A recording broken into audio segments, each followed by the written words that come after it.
하나님의 말씀 누가복음서 5장 27절에서 32절, 38절에서 39절까지입니다.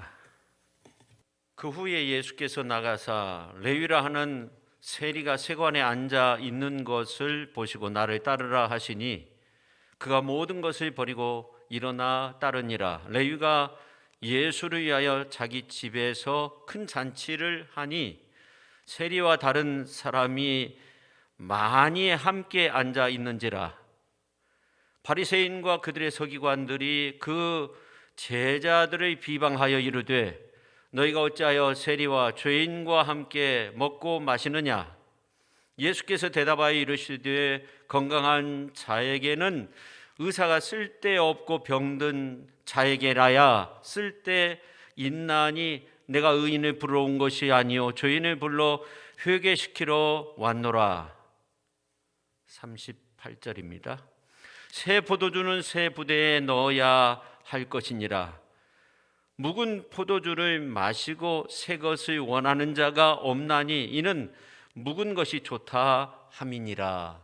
아멘. 기도하겠습니다. 하나님 아버지, 오늘 이렇게 거룩하고 복된 날 주의 전에 찾아 나온 저희들 위해 말씀을 통해서 은혜 받게 하시고 우리의 삶이 새롭게 변화되어서 하나님의 영광 가운데 아름답게 서는 그러한 축복의 삶이 되게 하시고 이 예배를 통해서 하나님 흠양하시는 귀한 은혜의 시간으로 성령께서 역사하여 주옵소서. 예수님의 이름으로 기도합니다. 아멘.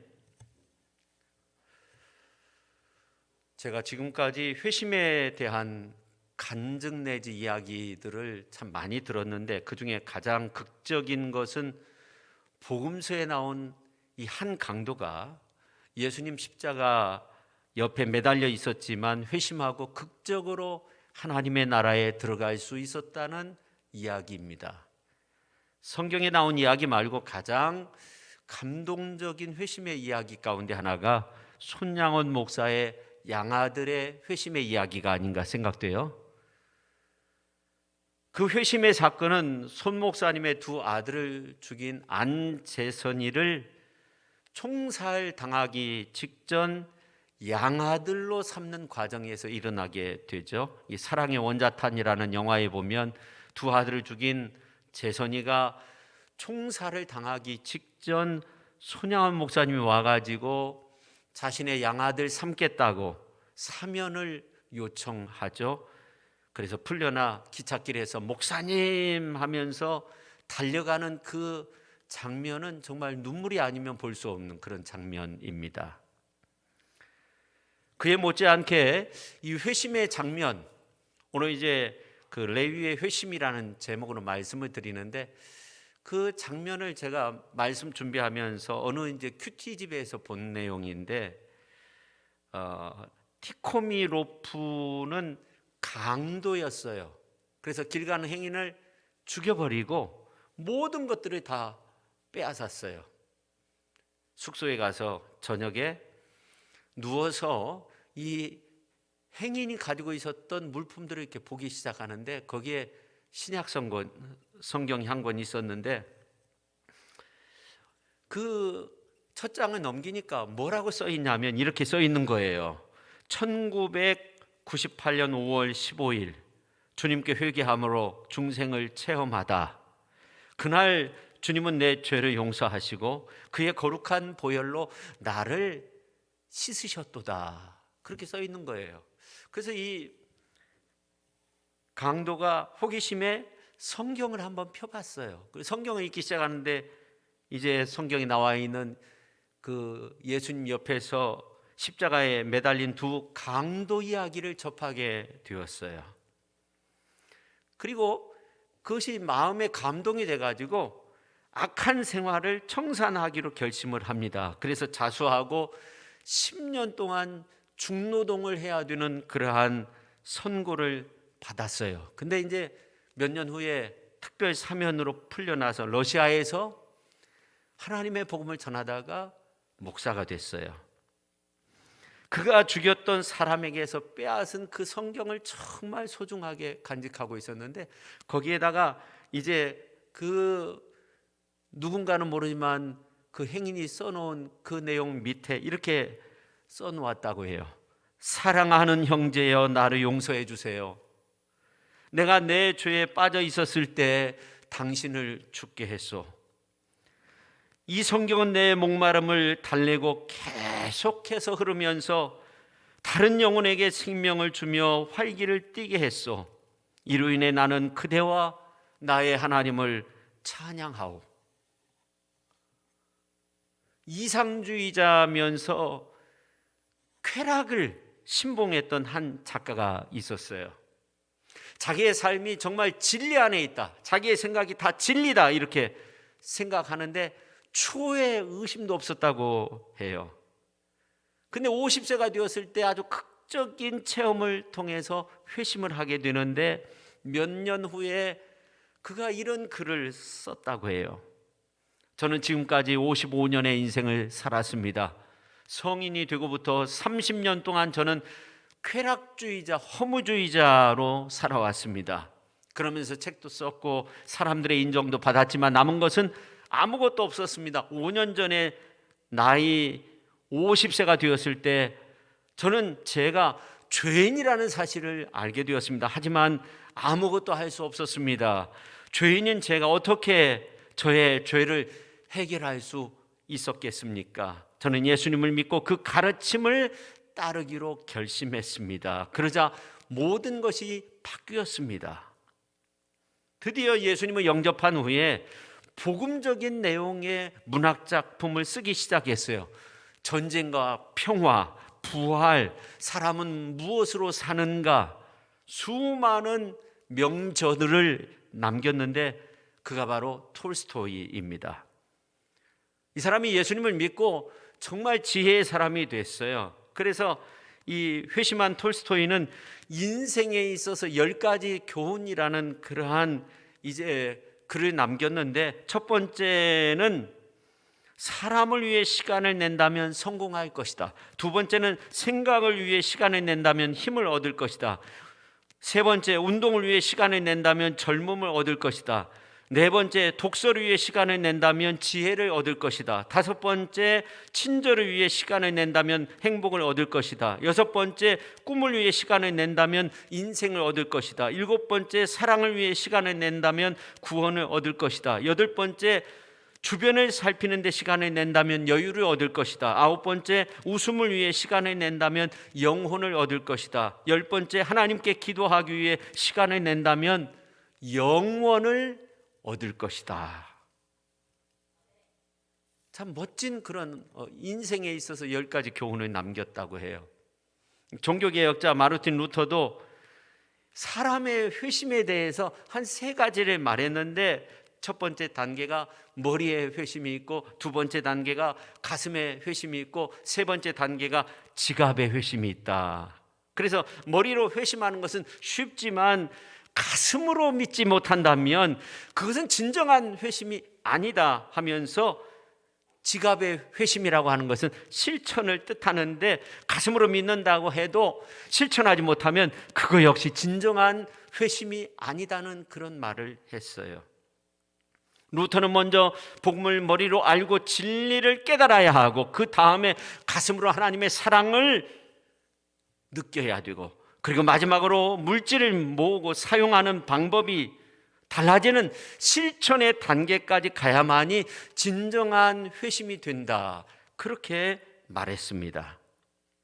이렇게 회심한 이후에 어떤 모습을 지니고 있는가가 우리의 삶에 있어서 정말 중요합니다. 근데 오늘 이제 레위가 보여준 이 신앙의 모습을 보면 참으로 놀라운 모습을 보게 돼요.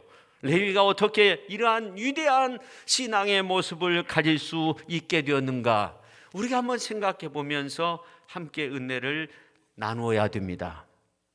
저는 가끔 우연찮게 정말 예수님을 영접하고 훌륭하게 믿음의 길을 걷는 사람들을 보게 돼요. 이 사람이 어떻게 예수님을 믿고 훌륭한 직분자로서 그렇게 사는가, 교회 중심, 하나님 중심, 예수님 중심, 복음 중심으로 사는가? 참 놀랍다. 그렇게 깜짝깜짝 놀랄 때가 있어요.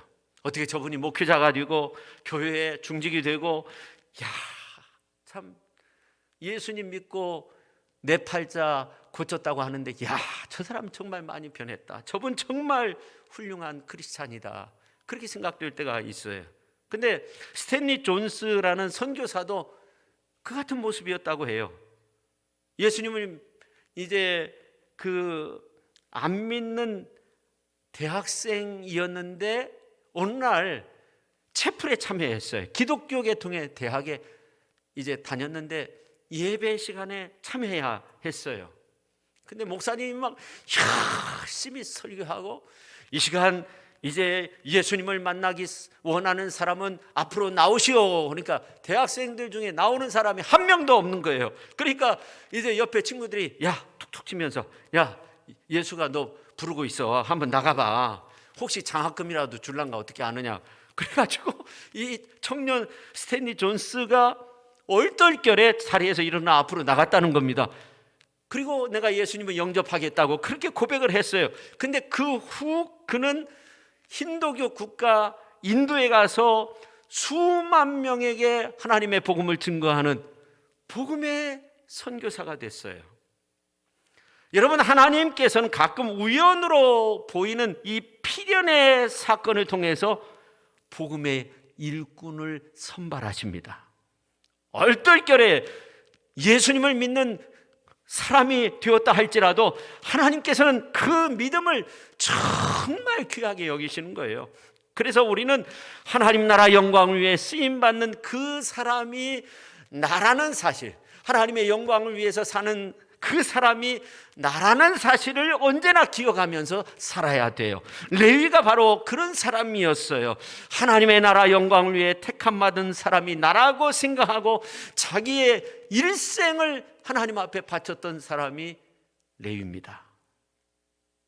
그래서 저는 오늘 저와 여러분의 기도의 제목이, 주님, 나의 삶을 도와주셔서 가장 멋진 인생, 하나님 앞에서 가장 멋진 인생을 살게 하여 주시옵소서, 그런 기도의 제목을 가졌으면 좋겠어요. 그래서 하나님 앞에 영광 가운데 설 수 있는 저와 여러분 모두가 될 수 있기를 예수님의 이름으로 축원합니다. 성도 여러분, 과거 우리가 예수 믿게 된 것이 우리의 삶 속에서 주님의 인도하심이 분명히 있었던 거예요. 오늘 레위 보세요. 마찬가지입니다. 근데 레위는 아주 평범한 일상을 세관에 앉아서 세리로서 그렇게 보내고 있었는데 주님이 찾아오셔서 한마디 말씀을 던졌어요. 나를 따르라. 그러니까 레위가 모든 것을 버리고 일어나서 주님을 따랐다고 그렇게 말씀하고 있어요. 우리가 예수님 믿게 된 건 바로 이런 레위의 모습 아닙니까? 사도 바울처럼 예수님을 믿는 사람들을 잡아다가 감옥에 쳐넣기 위해서 다메섹으로 가다가 부활의 예수님을 만나가지고 거꾸러져서 이제 예수님을 핍박하는 사람이 아니라 주의 복음을 전하는 사람으로 바뀌어진 사람은 그렇게 많지 않을 거예요. 거의 없어요. 우리가 지난 시간 베드로의 이야기를 살펴봤어요. 우리가 지난 시간에 살펴보았듯이 예수님의 이 시몬을 보자 이름을 게바 베드로 반석이라고 이름을 바꿔주셨어요. 그뿐만 아니라 이제 예수님께서 자신의 그 장모의 열병을 고쳐줬어요. 자신의 배에 올라서 강단 삼고 하나님의 말씀을 전했어요. 은혜 받았어요. 또 깊은 데로 가서 그물을 던져라. 그래서 고기를 잡으라 했을 때 밤새도록 그물을 던질 때 한 마리의 고기도 잡을 수 없었는데 말씀을 의지해서 내가 그물을 한번 던져보겠습니다. 순종하면서 그물을 던졌는데 엄청나게 큰 물고기들이 그물이 찢어질 정도로 잡혔는데 배에 실어보니까 2배에 잠길 정도로 그렇게 됐어요. 이 정도면 예수님 믿고 따를 수밖에 없는 거죠. 이름도 바꿨죠. 삶이 바뀐 거 아닙니까? 완전히 주님이 오신 거 아닙니까? 근데 대부분은 우리의 평범한 일상의 모습 속에서 우연히 친구 따라서 교회에 오고 우연히 교회에 가고 싶은 마음도 생기고 주일날 보니까 이제 교회 다니고 믿음 생활 하시는 분들 보니까 멋진 옷을 입고 아주 그냥 웃으면서 교회 가는 모습 보면서 나도 한번 가고 싶다, 그런 마음이 생겨가지고 어떻게 해서 교회에 나오게 됐어요. 교회에 왔다가 은혜 받고 성령 받고 믿음의 길을 걷게 됐어요. 그래서 훌륭하게 신앙의 사람들이 된 사람들이 너무나도 많이 있어요. 그러니까 대부분 평범한 일상에서의 주님과의 만남이 이루어지는 겁니다. 그런데 평범한 것 같지만 정말 놀라운 주님의 부르심이 그 속에 있는 거예요. 레위의 모습도 이 같은 측면에서 우리가 살펴봐야 됩니다. 첫째, 레위는 삶의 자리에서 겸손하고 성실하게 살았던 사람이었어요.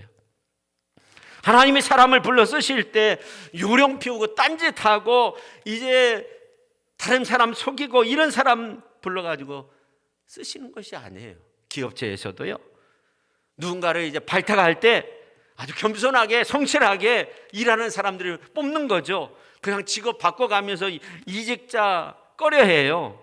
진득하게 자신의 자리를 지켜가면서 일하는 사람, 이런 사람들을 뽑고자 하잖아요. 하나님도 마찬가지입니다. 오늘 이제 27절 말씀 보세요. 그 후에 예수께서 나가사 레위라는 세리가 세관에 앉아 있는 것을 보시고 나를 따르라 하시니, 세번역 성경으로 보면 그 뒤에 예수께서 나가셔서 레위라는 세리가 세관에 앉아 있는 것을 보시고 그에게 말씀하셨다. 나를 따라오너라. 여기에 보셨다는 그러한 말씀이 나오는데 이거는 지켜보셨다는 거예요. 단순히 그냥 보는 것이 아니라 아주 주의 깊게 살펴봤다는 거예요.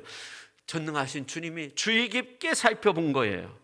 동족으로부터 멸시 천대받고 이제 죄인 취급받는 이 레위를 예수님께서 관심 있게 주의 깊게 보신 거예요.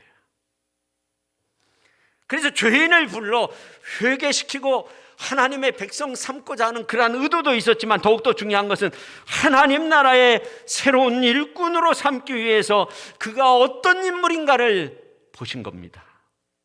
그런데 예수께서 레위가 하나님 나라 위에 여러모로 쓸모있는 일꾼임을 직시하고 나를 따르라 말씀했습니다. 어찌 보면 레위는 자기 자리에서 성실하게 그 자리를 지키는 자로서 당시에 요직에 있었다고 그렇게 볼 수 있어요. 그렇다고 레위가 그 다음에 어떤 특별한 능력이 있거나 그렇지 않았어요.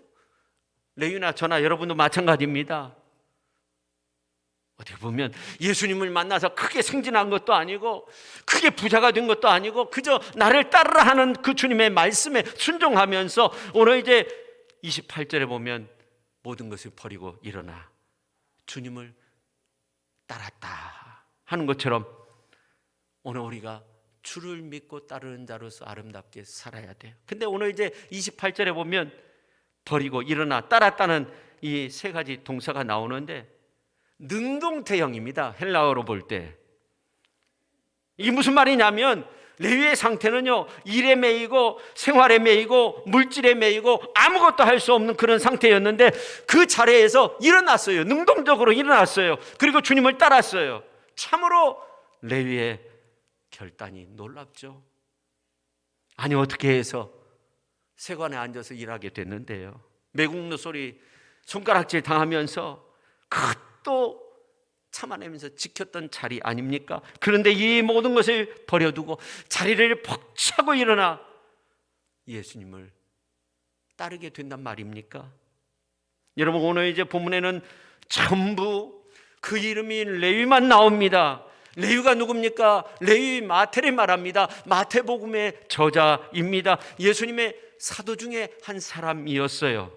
사실 레위는 세관이었기 때문에 셈의 명수입니다. 회계 업무 기가 막히게 볼 수 있는 사람이에요. 근데 참 재밌는 것은 복음서에 보면 이 마태가 레위가 돈깨를 맡았다는 그런 내용이 없어요. 유다가 돈깨를 맡았다는 그런 내용이 이제 성경에 나와 있죠. 근데 이 유다가 맡았다는 그 내용도 보면 능동형이에요. 자신이 맡은 거예요. 무슨 교회에서 맡겨주거나 당회에서 결정해서 맡겨주거나 그런 것이 아니에요. 재직교회에서 맡겨준 것도 아니에요. 예수님이 맡겨준 것도 아니에요.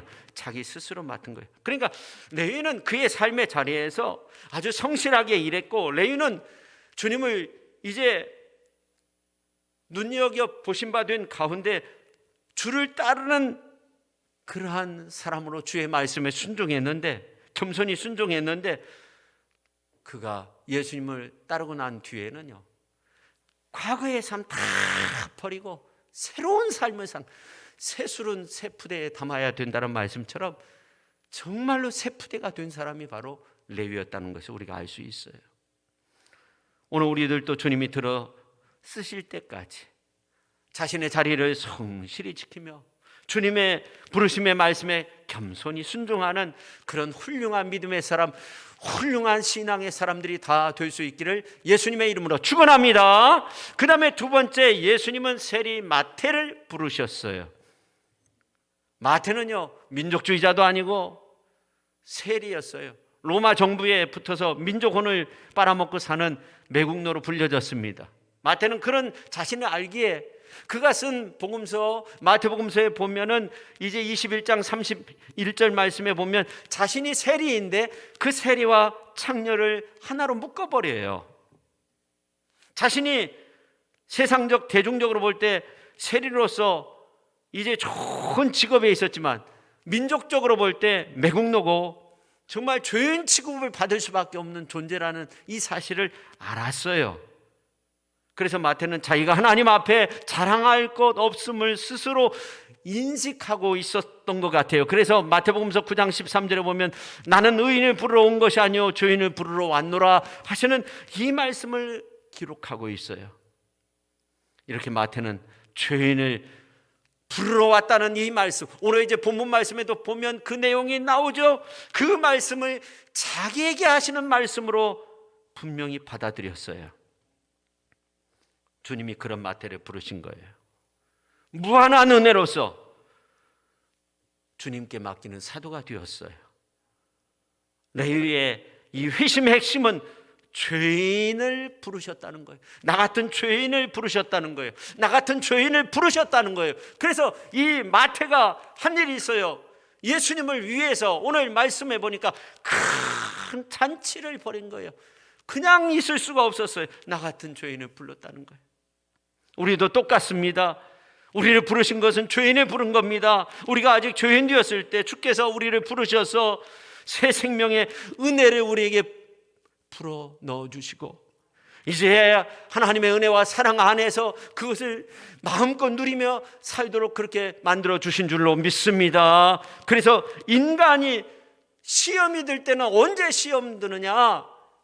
바로 의인의식으로 그냥 가득 차 있을 때, 내가 대단한 사람이다, 이런 의식을 가지면 우리가 겸손할 수 없어요. 로마서 5장 20절에 나오는 주님의 말씀을 보면 어떻게 보면 은혜의 크기와 죄의 크기가 같아 보여요.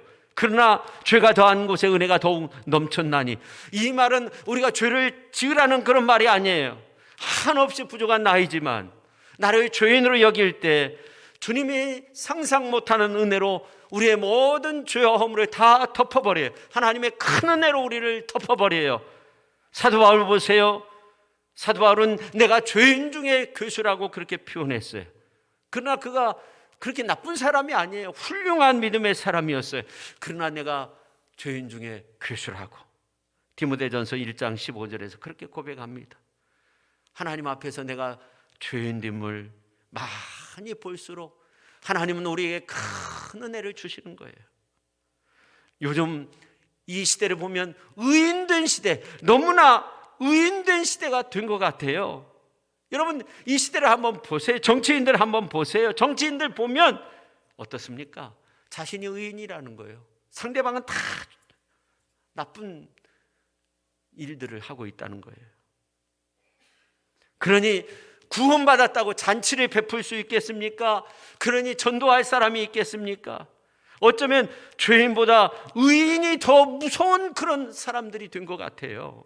뉴스에 보면 굵직굵직한 그런 엄청난 사건들, 어떻게 보면 자신이 의인이라고 여겼던 사람들이 그렇게 행하는 거예요. 예수 시대 보세요. 죄인 취급받던 세리들, 아무런 말을 하지 않아요. 오늘 말씀에도 보세요. 바리새인 서기관들이 오늘 30절에 보면 예수님을 비방하고 제자들을 비방합니다. 그래서 저는 오늘 우리의 그 심령의 상태가 주를 부르는 죄인, 주님을 기뻐하는 죄인, 주님 안 계시면 내가 사망의 무덤에 내려가는 자 같다고, 그런 시편 기자 28편에 나와 있는 이 말씀처럼 우리의 모습도 정말 하나님 앞에 우리 자신을 내려놓을 수 있는 그런 자세가 우리에게 필요합니다. 그렇습니다. 감격하는 레위, 정말 제2의 제3의 레위가 되면 우리도 주님의 큰 은혜를 기억하면서 잔치를 베풀 거예요. 갈릴리 가나 혼인 잔치집에서 그 잔치를 벌였던 것처럼 오늘 우리가 정말 구원받은 그 은혜에 대해서 정말 잔치하는 그런 믿음으로 산다면 정말 우리의 삶이 잔치하는 가정, 잔치하는 인생, 잔치하는 교회, 잔치하는 그런 축복된 삶이 되리라 믿습니다. 세 번째, 새 포도주는 새 부대에 넣어야 된다 하는 겁니다. 우리가 지난해 이 코로나를 겪으면서 이단의 요소가 무언가, 또 이단의 세력이 어느 정도인가, 이단의 실체에 대해서 보도를 통해서 알게 됐어요.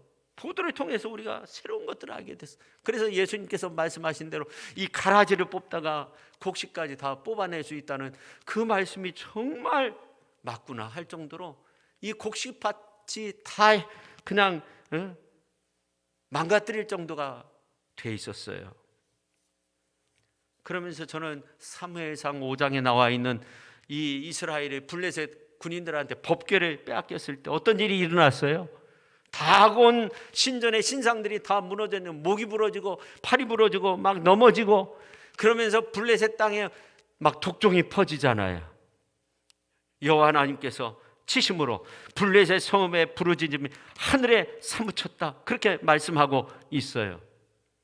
그러면 저는 또 한 가지 생각이 드는데, 그건 뭐냐면 이 어려움의 시기에 우리의 삶의 자리에서 정말 말씀 중심의 삶을 살아야 된다. 이 코로나 시대에 우리가 정말 말씀 중심으로 살아야 돼. 이제 더 이상 이 하나님의 언약궤를 빼앗겨서는 안 돼요.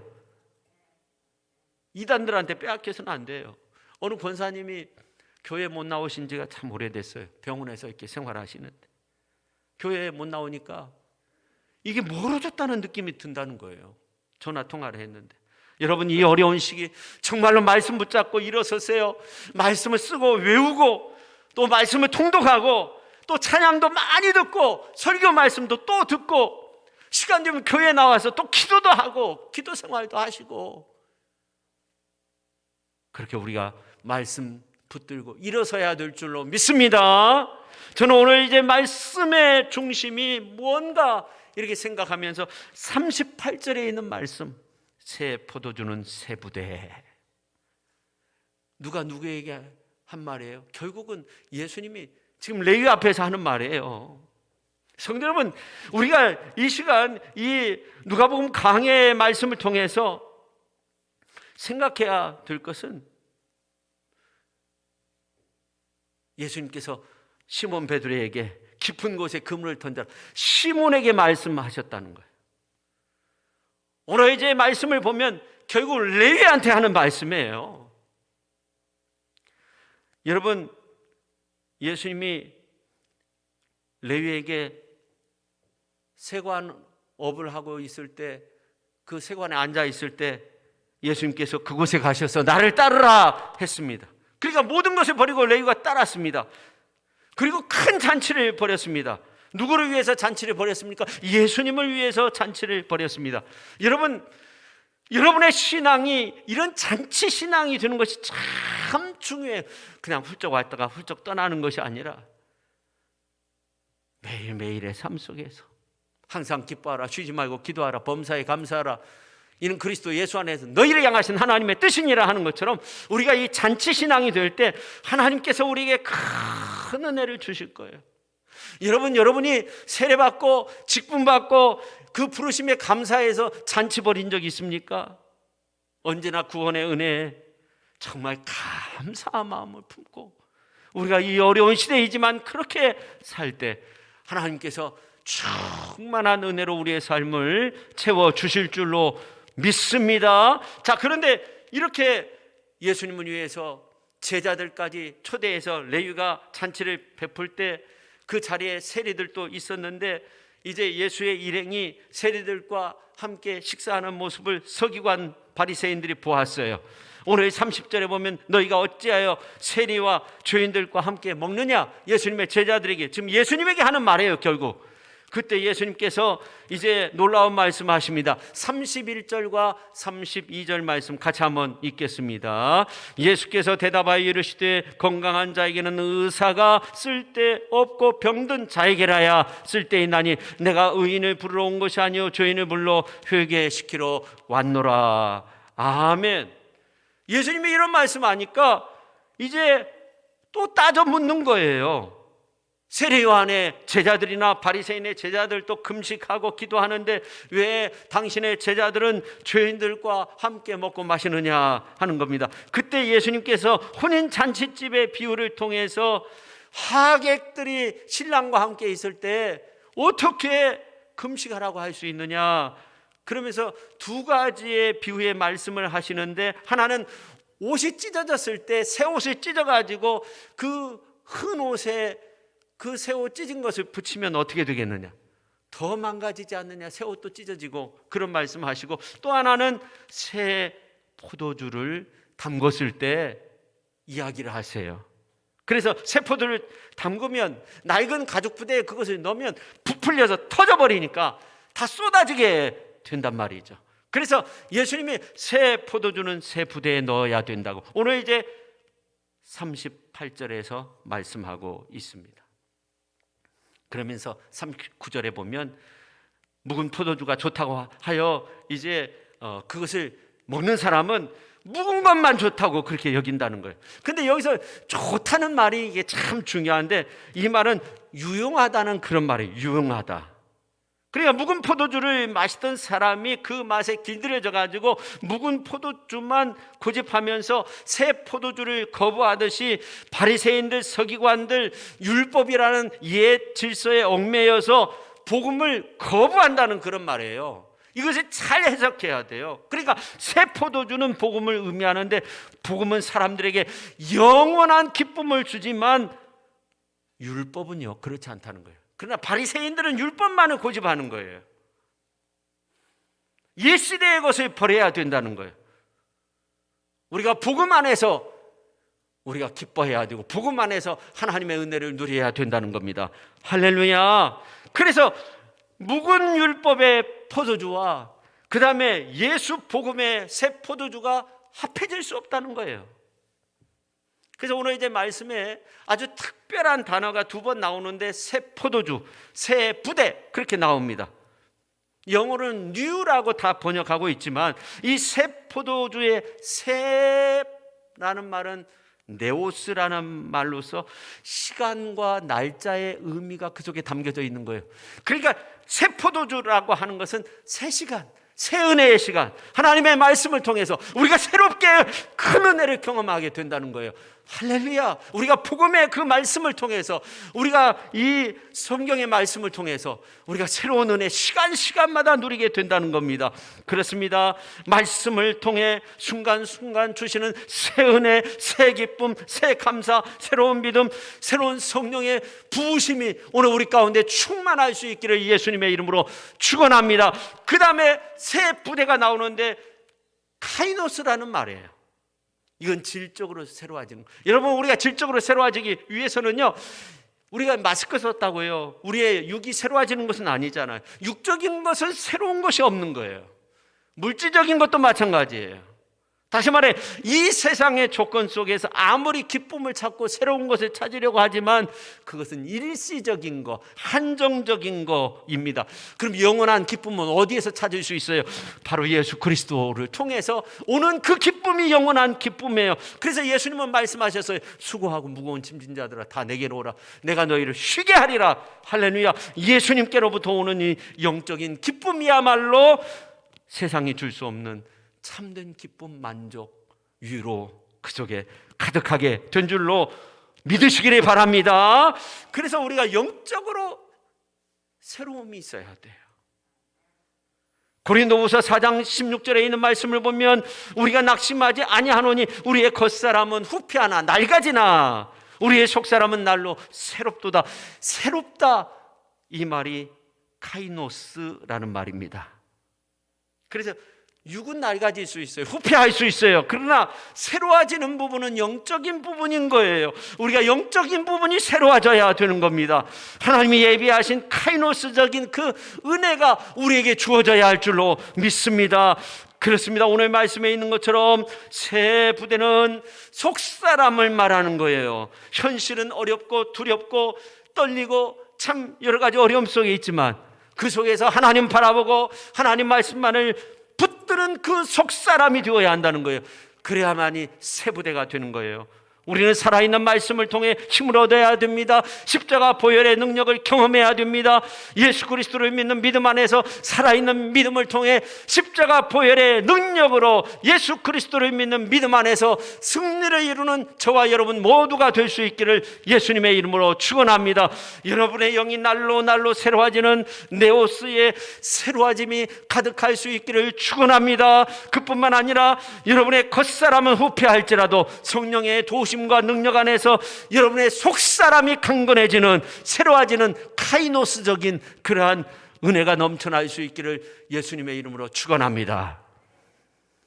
그런데 놀라운 것은 나를 따르라는 그 예수님의 말씀을 들은 이 마태, 레위가 새 부대가 됐어요. 새 부대를 만들었어요. 마태가 쓴 마태복음 보세요. 힘과 능력과 권능의 그 말씀들이 다 기록되어 있어요. 아마 이 레위가 예수님을 위해서 큰 잔치를 베풀었을 때 예수님께서 하신 말씀, 새 술은 새 부대에 넣어야 된다, 새 포도주는 새 부대에 넣어야 된다, 그의 말씀이 가슴에 막 꽂힌 것 같아요. 훗날 새 부대에 새 포도주를 붓기 시작한 거예요. 마태복음서가 새 부대죠. 그래서 마태복음서 1장 2장에 보면 이제 다윗의 후손으로 메시아 예수님이 이 땅에 태어나셨다는 것을 기록하고 3장에서 세례받는 그러한 장면, 또 시험을 물리치고 천국 복음을 전파하는 장면 막 4장에서 기록을 하고 이제 5장부터는 다른 복음서에 없는 산상수훈의 말씀을 7장까지 다 기록해요. 산상수훈의 말씀 막 붙기 시작해요. 새 부대에. 그래서 극상품 포도주 복음의 말씀이 바로 마태복음서죠. 놀랍습니다.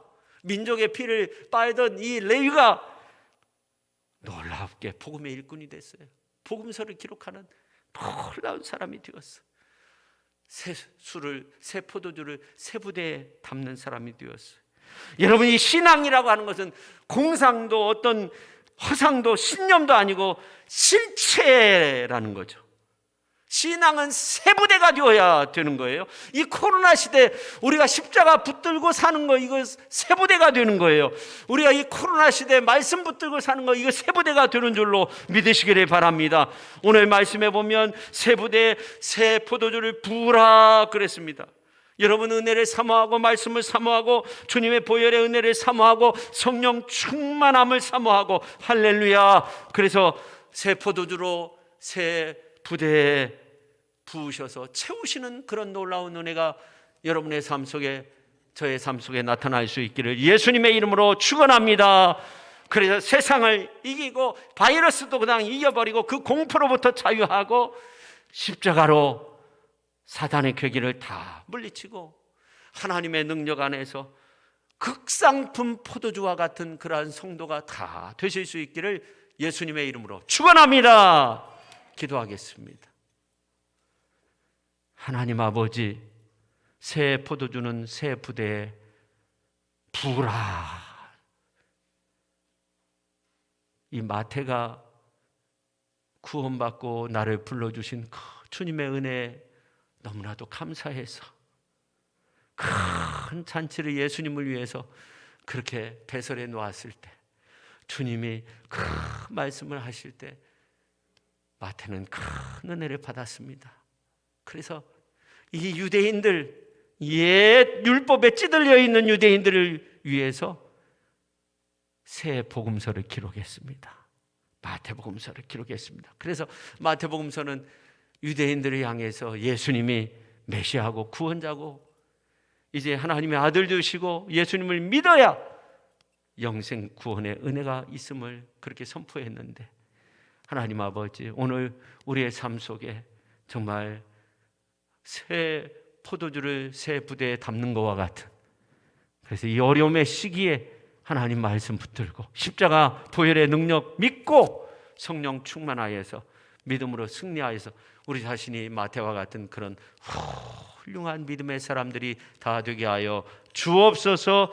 예수님의 이름으로 간절히 기도하옵나이다. 아멘.